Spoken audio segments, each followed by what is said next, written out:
I'm slowly cleaning the caked on oil and dirt on the engine block and the heads, just using a combination of a nylon brush and mineral spirits. So I'm pouring the I'm spraying the mineral spirits on the cast parts, letting it sit in, then brushing it with the nylon brush, and once that's loosened, actually just spraying on some more mineral spirits. It basically just falls right off, right into my craft paper drip tray. So not making a mess in the shop, which is good, and the block and heads are coming clean.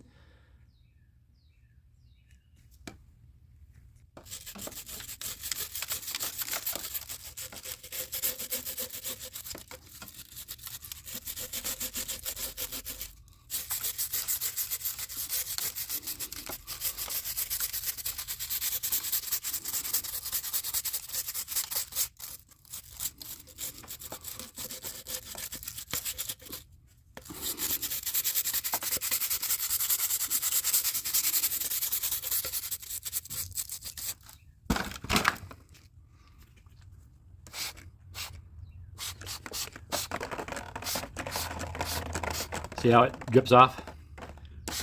So this is working better than the commercial degreasers. So this is the approach I'm going to take. It's going to take a little while, but it's working for me. Well, after screwing around with the nylon brush, I realized that a nice metal or stainless steel brush makes a quicker job of getting rid of the grime once you've hit it with some degreaser. So I wish I'd thought of this a couple hours earlier. Well, live and learn, right? All right, next thing I'm going to show you is the deburring of or just chasing the threads on the engine block. I'm only going to do a couple, and then you don't need to see every single one of them. But the idea here is before the block is hot tanked, get all the crap out of it. There may be, I don't know, whatever was put in at the factory. There could have been sealants and all that kind of stuff.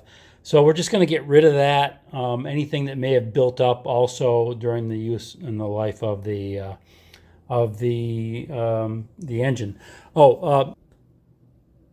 Next step in the process here is to get rid of some of the remnants of the original gasket, just to clean it up. After this is done, I will use a flat edge or a straight edge to check the flatness of the head, or the head mating surface, the top of the cylinder block. And just to make sure that we're within spec, I don't want to do machining that's not necessary. So we'll check that out. So that's the one side. Let me show you what the other side looks like. It's been cleaned up. So what I used was a 3M pad and WD-40, and then a sanding block with wet and dry 2000 grit. So that it's not there to take anything off. And there's the numbers. I don't want to lose those numbers if I possibly can. So it's a matching numbers block for the car. So so I'm just going to clean up the other side to look like this. And wow, look at that. There's a bit of a divot in here. It's above the fire ring, so it shouldn't be a problem, but that was in the car. That's how it came apart.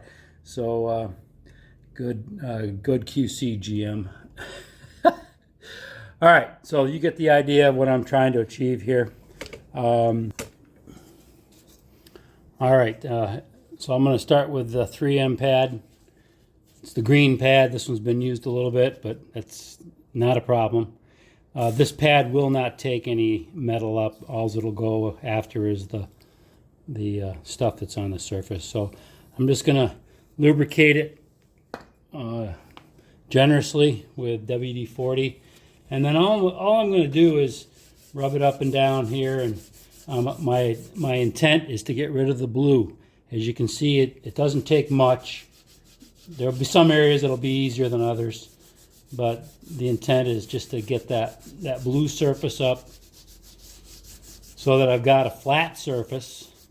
When I measure it, I'll make sure I've got the real flatness of the surface, not some imaginary gap because of maybe the half a thou that this surface film from the old gasket is leaving. So, and half a thou over 2 feet can add up.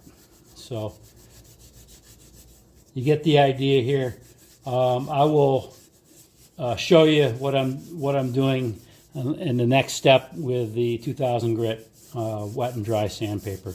But hopefully you get the idea what's going on here. Okay, I've got the first pass of going over the cylinder head with the 3M pad. My next step is to use, and this is used already, so it's a little less than 2000 grit. It's maybe like 3000 grit at this point. But again, same idea. I'm going to lubricate this with WD-40 and then just go over the rest of the block. As you can see here, there's still a little bit of blue.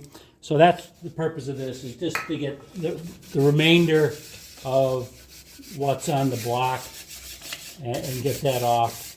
And I'm not applying very much pressure.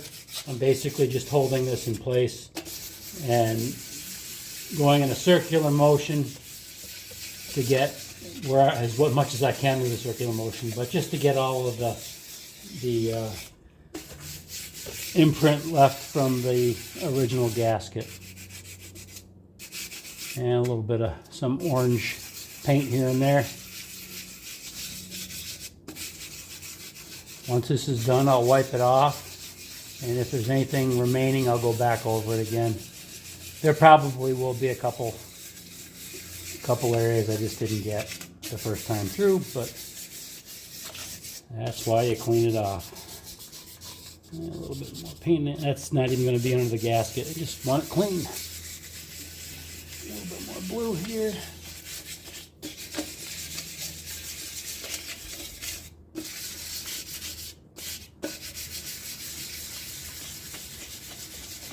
Again, this isn't taking any metal off. All right, so now I'll just wipe it off. I've got an old rag here that's still full of great stuff, but you know what? Great stuff being other grease and things like that from the rest of the block. But you can see none of the bluing is left. At least I can't see anymore. Okay, good. So that's that.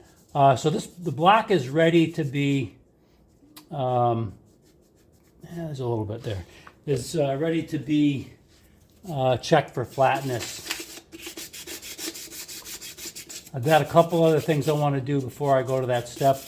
I've got what I want to do is chase all the threads with a tap. Just to make sure there's no crap in them before they go to get hot tanked. I've also got the oil returns up in the oil valleys that I'm going to deburr. Just get the casting flash off of that, and I'll do that with a burr tool on a Dremel. So that won't be too bad. I'll actually probably show that next. Smooth the hole out. Okay. All right, next. What you do need is a tap that's the right size. So this is a 3/8 tap because and it's the UNC, so coarse. And before you run the tap in, you want to hit it with WD-40. Make sure it's clean as well, but hit it with WD-40 just so it's got some lubrication on it. And then you're not trying to cut threads, you're just trying to chase them. So if you get any sort of resistance, stop. As you can see, I'm not taking a whole lot of it's not taking a whole lot of pressure to go in with the lubrication. So that's what you should see. If you got anything too much more than 2 fingers, then you got a bit of a problem. Okay, so now it's in. It'll get a little bit more resistance as it's going down, and so I know I'm not cross-threaded, but it's running down, and I'll chase it to the bottom.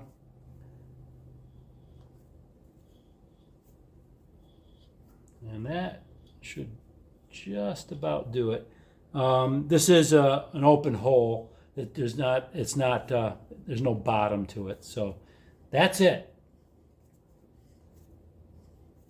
Now, when the new bolts, I am putting new bolts in here. When the new bolts go in, they should have no problem.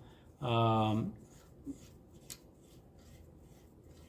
there shouldn't be any hang-ups, and that'll make sure that I get the full torque value on the bolts. All right, so that was that. As you can see, there's a little bit of stuff that was taken out of it, and that's the whole purpose for doing this. Okay, so I'll clean that off, and I'll go on to the next one.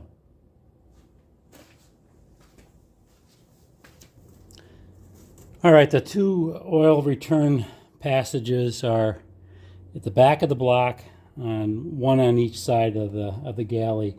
The one on the passenger side, or sorry, the driver's side is square, and the one on the passenger side is kind of circular.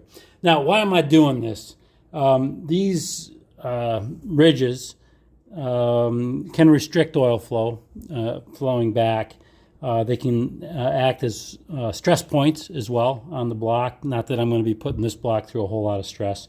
But these things can also sometimes work loose, although this is a 100,000 mile block, so I don't think that's going to happen at this point. But it's just good practice. So I'm going to take those areas off. If you can, I'm going to try to zoom in a little bit closer on the one on the passenger side here. See if I can do that.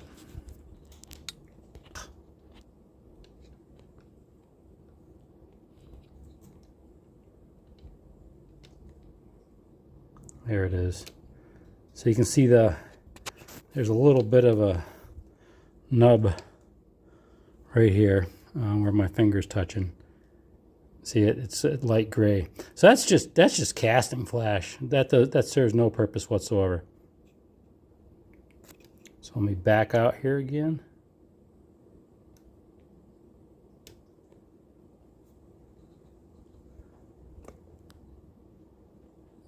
All right. Okay, so I've got a sanding nib or sanding tool, and I'm just gonna go at it. And of course, I've got my safety glasses on.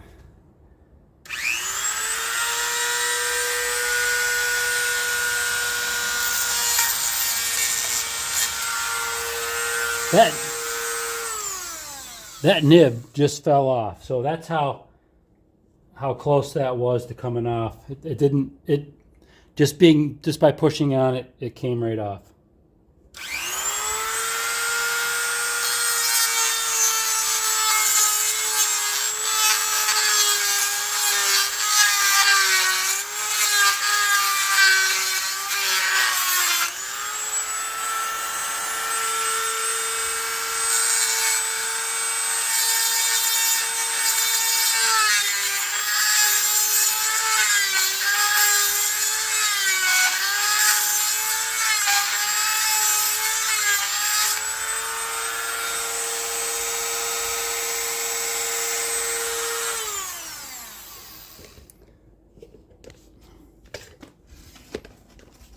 You're probably just looking at the back of my head.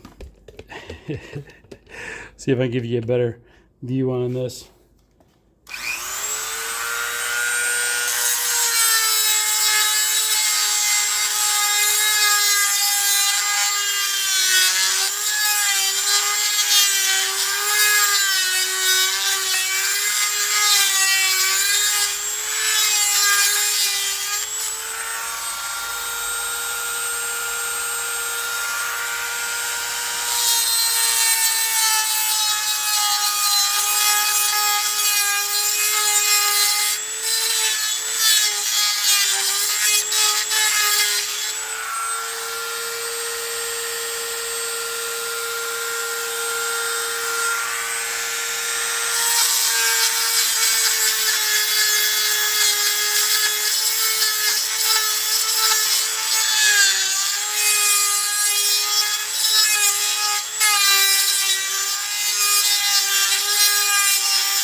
Okay, so what I'm feeling for here is if there's any sharp edges. Everything has been nicely rolled over. Rolled over is the wrong word. Sanded off. There's a little bit of a ridge, but it'll flow in a lot easier, and that's the whole point. So let me see if I can get you a little closer so you can see it.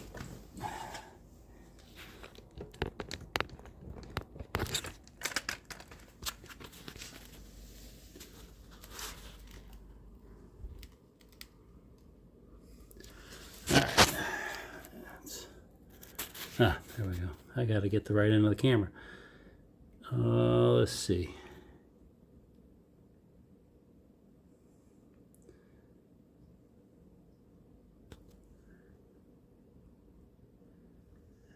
I need a better light here.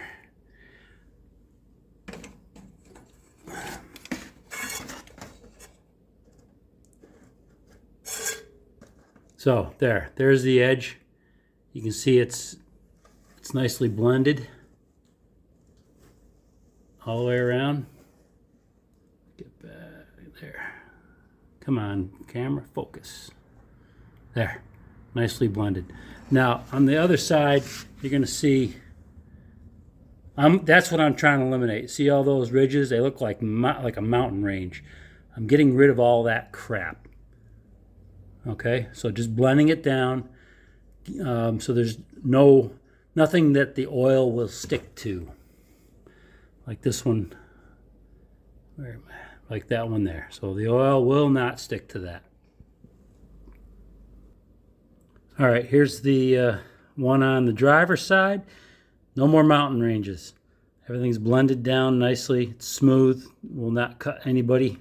Not that anybody's going to have their finger in there to get cut, but the idea is there's no crack propagation areas, no places for oil to sort of hang up. So that's how that's done. The engine. The other thing I want to say, the last task I did was deburring the oil holes. So in those oil holes, just to give you an idea how long it took me to do that, I spent no more than 2 or 3 minutes tops on doing the deburring for each hole. So it's not an aggressive type of a process. You're not trying to take off a whole lot of metal. You're just trying to smooth the hole out. Okay.